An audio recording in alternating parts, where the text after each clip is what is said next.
I always screw it up. Which, when you think like that, I always screw it up. That's your belief system. That's your story that you tell yourself. If every time you start dating somebody, well, I always screw it up, it's just a matter of time before I do that, you're actually telling your brain to look for reasons and ways and circumstances that you can screw it up.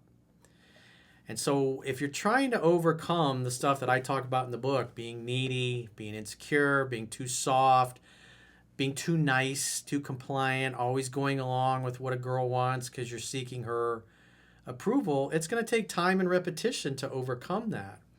And so the idea is that the reason why I say you got to read the book 10 to 15 times is you should be reading it and you should be applying it in real time. You don't read it 50 times and then start dating and interacting with women.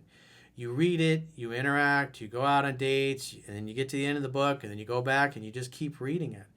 Because what you need to have happen is you need to have enough time and enough real world situations in your own life happen and have enough interactions with women to see the patterns that are talked about in 3% Man in your life.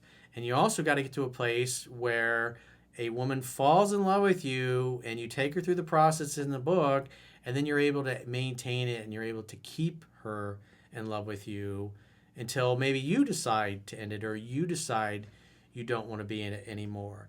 And so if you're good out of the gate, maybe you get a few months down the road and you're always getting dumped, well, then that means that you still got some work to do.